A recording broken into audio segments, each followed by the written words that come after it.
My girlfriend said, "I love you, but I'm not ready for the boring couple life. I want to feel young and wild before I settle down with someone safe like you."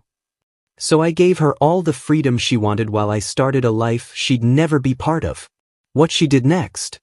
I need to tell you about the conversation that completely changed my perspective on relationships. My name is Ryan, I'm 33 years old, and I work as an insurance claims adjuster here in Charlotte, living in a decent apartment in Ballantyne with my girlfriend Jessica, who's 29 and works as a marketing assistant for a small agency downtown. We'd been together for about 2 years, living together for the past 8 months, and I really thought we were building something solid, you know, the kind of relationship where you start talking about bigger apartments, maybe getting a dog, discussing vacation destinations for next summer. But apparently, while I was mentally planning our future, Jessica was feeling like a caged bird, desperate to spread her wings before settling into what she saw as the inevitable boredom of committed adult life. It started with little comments that I initially dismissed as normal relationship frustrations, complaints about our routine, how we always watched Netflix on Friday nights instead of going out, how we'd become too comfortable and predictable. She'd scroll through Instagram, showing me photos of her single friends at clubs or on spontaneous weekend trips, sighing dramatically and saying things like, "I miss feeling alive," or, "When did we become so boring?" I'd suggest we could go dancing or take a weekend trip ourselves, but she'd wave off these ideas, saying it wasn't the same when you're already a couple because you can't really experience that electric feeling of meeting new people or having unexpected adventures. The complaints intensified over several weeks, becoming more pointed and frequent, until everything seemed to revolve around her feeling trapped by our domestic life. She'd get annoyed about grocery shopping together, irritated when I asked about her day, and started staying out later with coworkers from her marketing job, coming home with stories about flirting with strangers at bars and how refreshing it felt to be seen as an individual rather than half of a couple. Her sister Monica, who works as a nurse and has always been the practical voice in their family, tried to talk sense into her during one of their coffee dates, pointing out that grass is greener syndrome was natural but that throwing away a stable relationship for some fantasy of excitement was typically a mistake people regret. But Jessica accused Monica of being jealous because she'd been single for years and didn't understand what it felt like to commit to someone before experiencing everything life had to offer. The breaking point came on a Tuesday night in late March when I was reviewing some complex insurance fraud cases for work, analyzing medical claims and property damage reports to determine which ones warranted further investigation, when Jessica sat down across from me at our kitchen table with this serious expression that immediately made my stomach drop. "Ryan, we need to have an honest conversation about us," she said, and I closed my laptop because nothing good starts with that phrase, giving her my full attention while mentally preparing for whatever bomb she was about to drop. She took a deep breath and launched into what felt like a rehearsed speech about how much she loved me and valued our relationship, but how she was starting to feel like she'd never really lived her life as a single, independent woman, never had those wild stories her friends talked about, never experienced the thrill of uncertainty and possibility that comes with being free and available. "I love you, Ryan, and yes, I want our future together," she said, reaching across to squeeze my hand, "but I need to feel young and wild before I settle down with someone safe like you."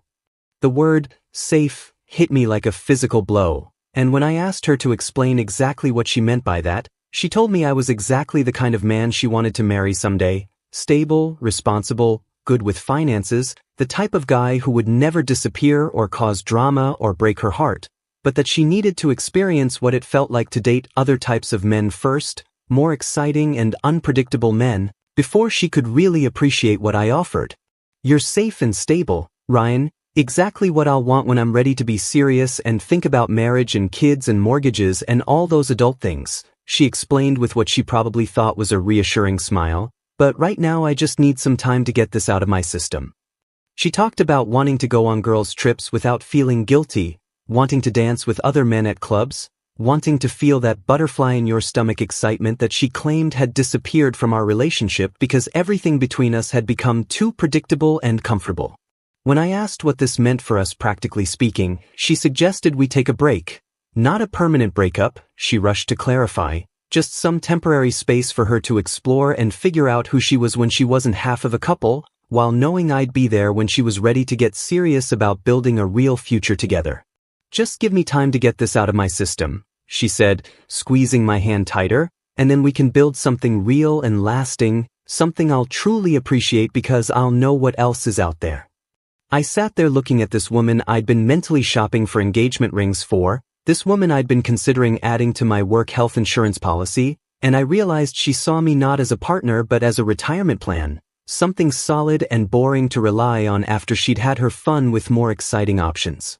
Here's where I surprised everyone, including myself, with my response. The next morning, after Jessica had packed a bag and gone to stay with her sister Monica for a few days while we figured things out, I sat at that same kitchen table with my coffee and really thought about what she'd said, not the part about me being safe and boring, but the part about needing to get something out of her system before she could appreciate what we had. And you know what hit me like lightning? I had things to get out of my system too, dreams and experiences I'd been putting off because I thought building a life with someone meant storing your individual ambitions in the back closet until retirement. So when Jessica texted me that afternoon asking if we could establish some ground rules for our break, probably expecting me to negotiate terms about how long I'd wait and what kind of contact we'd maintain, I simply responded, "Take all the time you need, and I'll do the same." She probably thought I meant I'd spend the time working on myself to become the exciting boyfriend she wanted, maybe take some cooking classes or learn guitar to impress her when she came back, but that wasn't my plan at all. You see, working in insurance claims teaches you about risk assessment and worst-case scenarios, and analyzing my situation like I would any complex claim, I realized that waiting for someone to decide I was worth their time was the highest risk investment I could make. Within a week, I'd done something that probably sounds strange but made perfect sense to me. I joined a support group for divorced people that met Tuesday nights at a community center in Uptown Charlotte, not because I was divorced, but because I figured these people had experience rebuilding their lives after relationships ended, and I needed that perspective more than I needed couples therapy or relationship advice. The group was led by this guy David, 35, a divorced dad who worked in business consulting and had this calm, direct way of talking about life after major disappointments that really resonated with me. "The biggest mistake I made after my divorce," David told the group during my second session, "was sitting around waiting for my life to start again, instead of realizing it had already started the moment she left." That statement hit me like a revelation, because I understood that Jessica leaving, even temporarily, was really the beginning of something new, not a pause in something old. David introduced me to rock climbing, something I'd always been curious about but never pursued because Jessica thought it was too dangerous and worried about the insurance implications if I got hurt, which I'd always accepted because, yeah, I work in claims and know exactly how much medical bills can cost. But now, strapping on climbing gear at an indoor facility in Pineville, feeling my muscles burn as I worked my way up artificial rock faces, I felt more alive than I had in months. Not because I was trying to become someone else to win her back, but because I was finally doing things I actually wanted to do. I also signed up for salsa classes, which was partially ironic since she'd always complained that we never danced, but mainly because I genuinely wanted to learn for years and had been too self-conscious to suggest it when we were together. The instructor, a woman named Maria who taught at a studio near South End, paired me with different partners each week, and I discovered I actually had rhythm and that dancing with someone new each class was exciting in a way that had nothing to do with romantic interest and everything to do with pure joy of movement and music. Meanwhile, Jessica was posting Instagram stories from clubs in Noda and the Music Factory, always with the same group of single friends and always featuring this personal trainer named Brad who worked at her gym and seemed to be the physical embodiment of everything she thought was missing from our relationship: spontaneous, confident, the kind of guy who suggested midnight trips to Asheville or weekend getaways to Myrtle Beach without worrying about budgets or vacation days. Her posts had this forced quality, like she was trying to convince herself as much as her followers that she was living her best life. Lots of selfies laughing too hard and captions about living in the moment that felt desperate rather than genuine. But here's what really threw her off. According to Monica, who started calling me occasionally to check how I was doing, my social media was showing a completely different version of the story she'd expected. Instead of sad Ryan sitting at home with takeout containers waiting for her to come back, my Instagram showed climbing adventures with my new friends from the support group, salsa dancing videos where I was clearly having a blast, hiking trips to the Blue Ridge Mountains on weekends when she assumed I'd be home missing her. She keeps asking me why you seem so happy without her, Monica told me during one of our conversations, and honestly, Ryan, I think she expected you to be more devastated by this. But the truth was I wasn't devastated, I was liberated. Here's where reality started hitting her like a freight train. About 6 weeks into Jessica's wild phase, the glamorous single life she'd been chasing started losing its shine faster than cheap jewelry. Brad, the personal trainer she'd been featuring in all her Instagram stories, turned out to be exactly what you'd expect from a guy who spends his days flexing in front of mirrors and hitting on women at the gym. Charming for about 2 dates, but ultimately only interested in hookups and had zero interest in anything resembling emotional connection or genuine conversation. When Jessica tried to introduce some depth to their interactions, suggesting they go to a museum or have dinner somewhere that didn't involve loud music and expensive cocktails, Brad either changed the subject or straight up told her she was overthinking things, and they should just keep it fun and casual. Her party friends, who had seemed so exciting and spontaneous when she was looking at them from outside a committed relationship, turned out to be exhausting in their relentless pursuit of the next club, the next event, the next Instagram-worthy moment, always chasing some external validation instead of finding genuine satisfaction in their lives. These women, mostly mid to late 20s, seemed stuck in a perpetual state of manufactured excitement, constantly planning elaborate nights out that inevitably ended with someone crying in a bathroom, starting drama over nothing, or spending money they didn't have on clothes they'd wear once for photos. Jessica found herself missing the simple pleasure of a quiet night at home, missing having someone who actually cared about her day-to-day experiences instead of just wanting her as a wingwoman for their latest romantic conquest. The novelty of random men buying her drinks and trying to impress her with terrible pickup lines had worn thin quickly, especially when she realized most of these interactions were hollow and forgettable, lacking any real substance or potential for meaningful connection. So naturally, she started reaching out to me, testing the waters with casual texts that began innocently enough, asking how I was doing, mentioning something funny that reminded her of an inside joke we shared, sending photos of places we'd visited together with captions like, "Remember when we came here?" But here's what she didn't expect. I was genuinely busy, not sitting around waiting for her messages like some loyal dog hoping for scraps of attention. When she texted me on a Friday night asking if I wanted to grab coffee and catch up, I was actually packing gear for a weekend climbing trip to Grandfather Mountain with my new group of friends from the support sessions and the climbing gym. When she suggested we could watch our old favorite show together sometime, I was at salsa practice preparing for a social dance event that Maria had invited all her students to. When she called me on a Tuesday night around 10, probably expecting to find me home alone and available to listen to her relationship problems with Brad, I was out with David and several other guys from the group, having dinner and discussing our plans for a hiking trip through the Smokies we'd been organizing for months. "You sound different," she said during one of our phone conversations, and I could hear confusion and something that might have been panic in her voice, like, happier. "Are you seeing someone?" The question caught me off guard because honestly, I had been on a few casual dates, nothing serious, just coffee or dinner with women I'd met through my new social circles, but it wasn't about replacing her or proving a point. It was about discovering who I was when I wasn't constantly managing someone else's emotional needs and insecurities. "I'm just living my life, Jessica," I told her, and the simplicity of that statement seemed to throw her completely off balance because apparently she'd expected me to be in some kind of suspended animation, waiting for her to finish sowing her wild oats and come back to reclaim her place as the center of my universe. "But what about us?" she asked. And I could practically hear her mental gears grinding as she tried to process the fact that I hadn't been sitting like a faithful golden retriever, keeping our apartment exactly as she'd left it, staying available for when she decided she was ready to settle down with her safe option. The conversations became more frequent and more desperate as she realized that the life she'd walked away from, the stability, the genuine partnership, the comfort of being truly known and valued by someone, wasn't something she could just pause and pick up again when convenient. She'd expected me to remain static while she explored dynamic experiences, but instead discovered I'd become the dynamic one while her exploration had left her feeling empty and disconnected from anything meaningful.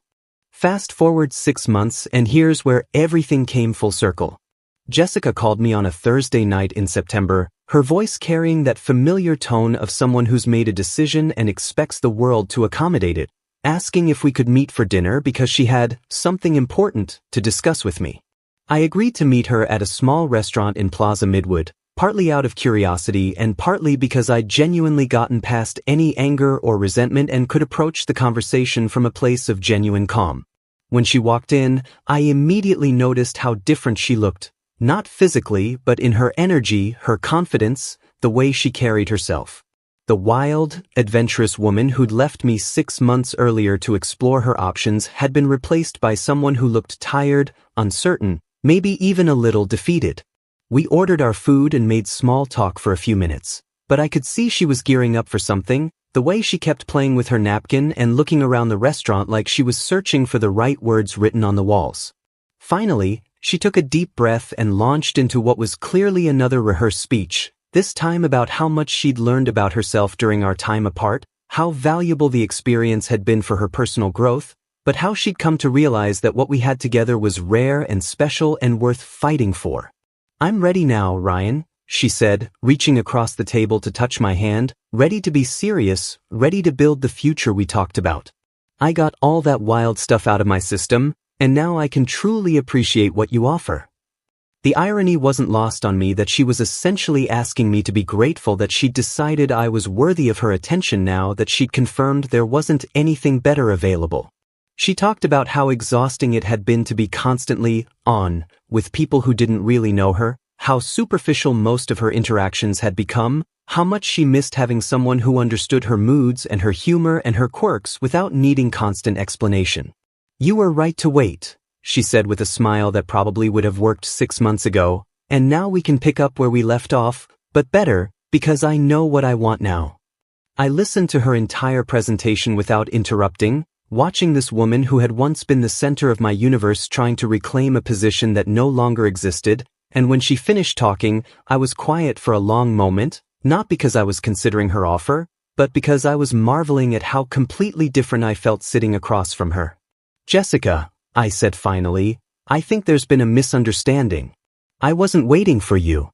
The confusion that crossed her face was almost comical, like I'd told her gravity had stopped working or that Tuesday had been cancelled. "What do you mean you weren't waiting for me? We agreed to take a break so I could figure things out, and now I have."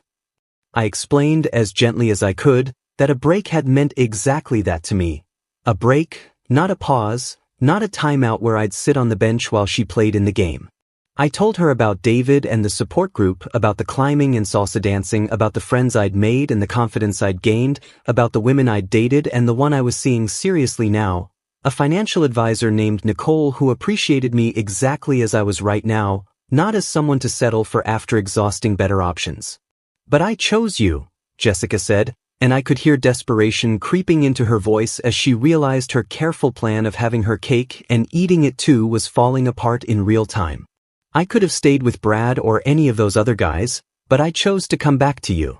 That's when I understood she still didn't get it, still saw our relationship as something she could put in storage and retrieve when convenient, still thought of me as her insurance policy rather than a person with my own agency and choices. "You didn't choose me 6 months ago," I said, keeping my voice calm but firm. "You chose to explore your options while keeping me as a backup plan. And that taught me something important about the difference between being someone's security blanket and being genuinely wanted." I explained that I'd learned to value myself enough to want someone who would choose me first, not someone who would choose me after confirming there wasn't anything better available. The woman sitting across from me wasn't the same person I'd fallen in love with 2 years ago, but then again, neither was I. I'd become someone who understood that real love doesn't involve being treated like a retirement plan, someone who deserved to be with a person who valued what we had in the present moment instead of seeing it as something to settle for in the future. When we left the restaurant that night, Jessica looked stunned, like someone who'd expected to walk into a familiar room and found it completely remodeled. She'd gambled our relationship on the assumption that I'd always be there waiting, and lost everything when she discovered I'd used our time apart to become someone who would never accept being anyone's second choice ever again.